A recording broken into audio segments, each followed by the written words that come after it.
ऐसी ताकतों से बचा जा सके जो देश के ऊपर सांप्रदायिक ताकतों के रूप में, यानी कि मेरा मतलब सीधा सीधा भाजपा से है, ये इस सांप्रदायिक ताकत को देश से उखाड़ फेंकेंगे तभी जनता को न्याय मिल पाएगा। अन्यथा फिर ऐसे ही चाहे महिला हो चाहे पुरुष हो इसी तरीके से अपमानित होना पड़ेगा।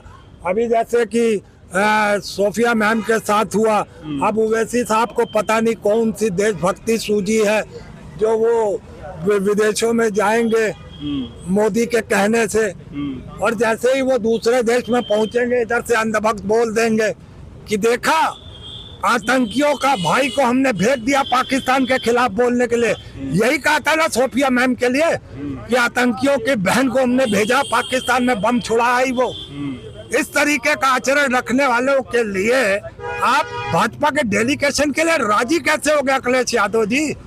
वो ओवैसी साहब, और शर्म आती है मुझे जिसका मैं सिपाही हूँ कांग्रेस पार्टी का, वो कैसे राजी हो गई मोदी के इस एजेंडे को आगे चलाने के लिए? क्यों जा रही है अमेरिका में, क्यों जा रही डेलीगेशन के बहाने से? घूमने का इतना ही शौक है तो जनता को लूटना ना जब सत्ता में आ जाओगे। जैसे याची मोदी कर रहा तुम भी कर लेना, कम से कम उसकी रोजी रोटी तो मत चलाओ। ये तो मोदी तो तुमको भेज के अपनी सत्ता को काबिज रखना चाहता है और देश भर में नफरत बांटता, और वहाँ तुमसे कह रहा पाकिस्तान के खिलाफ क्या बोल रहे हो? तो पहले तो ये सवाल अगर वहाँ की जनता अमेरिका कर बैठी कि तुम्हारे ही तो गृह मंत्री ने 2023 में पुलवामा से सेना हटा ली थी, अगर वो सेना ना हटाई होती तो आज पुलवामा में ये हादसा ना होता, हमें सर्जिकल स्ट्राइक ना करना पड़ता और आज डेलीगेशन के लिए हमें कहीं जाना ना पड़ता।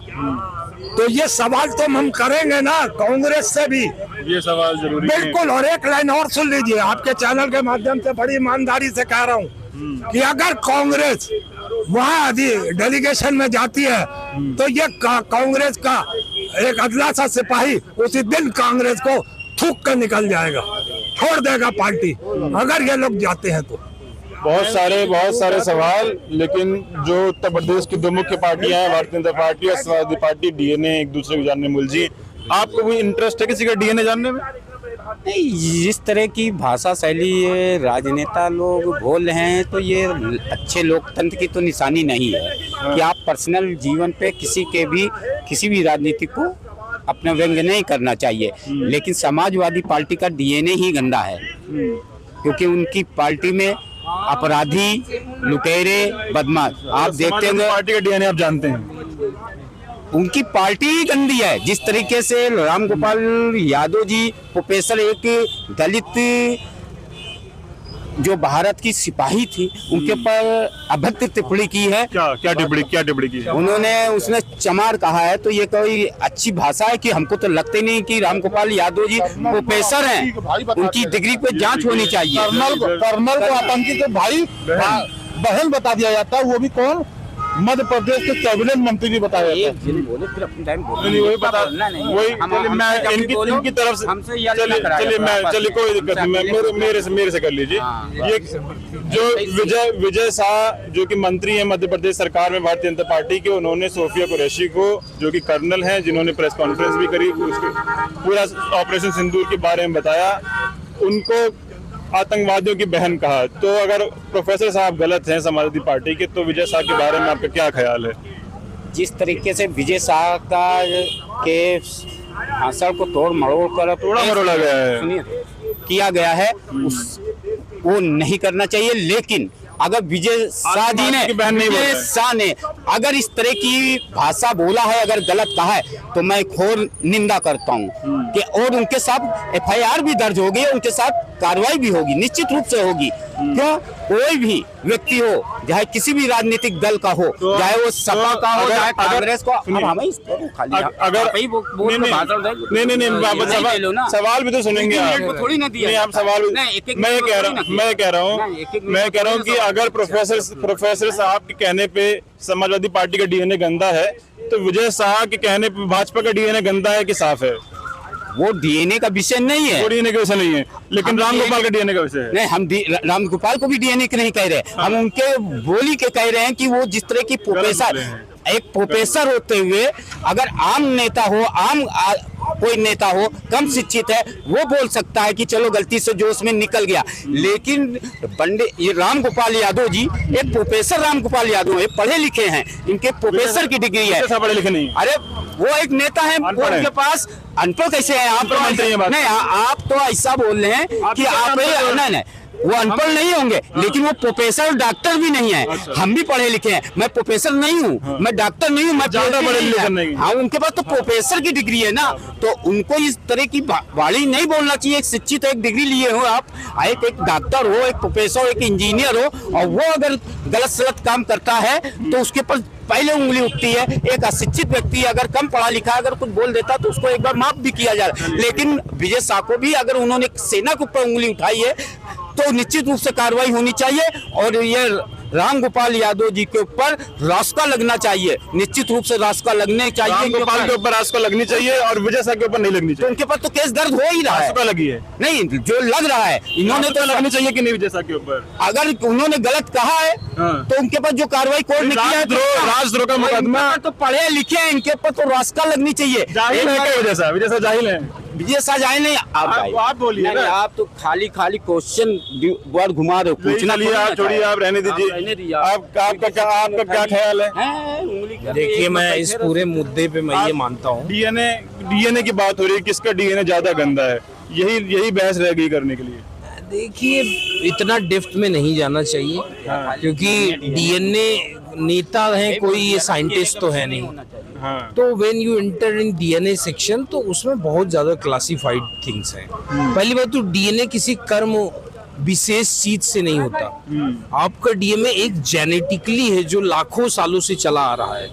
तो वो गलत आदमी के अंदर भी अच्छा डीएनए हो सकता है, अच्छे आदमी के अंदर भी गलत डीएनए हो सकता है। तो इसको एक तरह से हिप्नोसिस पॉलिटिकल स्ट्रेटेजी माना जा सकता है कि जनता को गुमराह करने के लिए जब किसी पार्टी को अपने प्रोग्रेस, अपने अचीवमेंट्स करने का ना कोई गुमान हो, तो वो अपोजिशन को इस तरह से ट्रैप में लेता है कि अपोजिशन और रूलिंग पार्टी दोनों ये समझे कि ये हमारा विद्रोही है। भाजपा की तरफ से आया कि समाजवादियों के अंदर औरंगजेब का डीएनए है, आतंकवादियों का डीएनए है, जातिवादियों का डीएनए है। तो इधर से भी इन्होंने कह दिया कि सोनागाछी का डीएनए डिप्टी सीएम के अंदर है। सोनागाछी जी भी बहुत सही ट्रोल किया, और मैं तो देखो, मैं तो ट्विटर पे खुद भी हूँ, और मैं ट्विटर के लगभग जितनी कम्युनिटी अपने यूपी के अंदर और बहुत सारे intellectuals left wing right wing के, तो मैं एक चीज और भी देखता हूँ ट्विटर पे कि जो समाजवादी का आईटी सेल है वो, ये कोई पहली बार ऐसा नहीं कि ये कंट्रोवर्सी में टेक्स बेस आया है, इससे पहले बहुत बार आया। झांसी की एक युवा नेता है भाजपा की, रोली तिवारी करके कोई, उनको लेके आया, अरे बहुत ज्यादा, यहाँ तक कि मतलब इंटर एक्सचेंज फाइट चली हर चीज को लेके। अब इसमें देखना चाहिए कि इंटरेस्टिंग ये होता है कि BJP peoples think we are very smarter, and Sapa के लोग भी सोचते हैं कि हम तो रूलिंग पार्टी पहले रह चुके हैं, तो we are smart than smarter.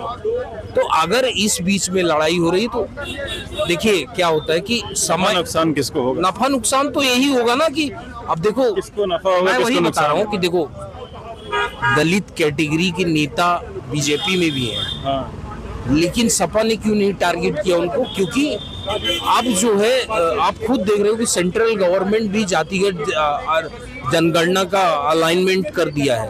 तो कहने का मतलब आप पॉलिटिक्स एक सेपरेशन टाइम जोन में जा रही है, जहां पे एक मासिव पॉपुलेशन ही चुना जा रहा है, मासिव पॉपुलेशन गद्दी पे चढ़ेगा।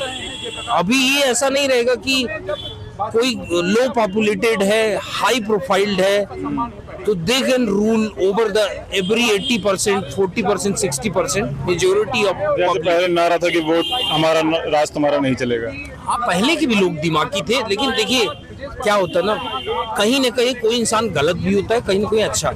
अगर देखो पहले से, अभी मैं आपको बताऊं, आप खुद भी एक मीडिया इन्फ्लुएंसर है, तो आपको पता होगा अभी कुछ दिन पहले शर्मा के ऊपर संविधान और इस चीज को लेके हुआ, और जो भी जर्नलिस्ट थे वो, मुझे नहीं लगता कि वो बहुत प्रशिष्ट तरीके से सवाल को पूछते हैं। देखिए डिपेंड करता है कि सामने वाला बंदा जवाब कैसे देने वाला है। सपोज ये चाचा जी तो थे, ये टोटल मुझे क्या कहते हैं बीजेपी की समर्थित मानसिकता के लगते थे। अब इनसे कोई भी लेफ्ट राइट प्रश्न आप करते थे तुरंत ही झड़प जाते थे।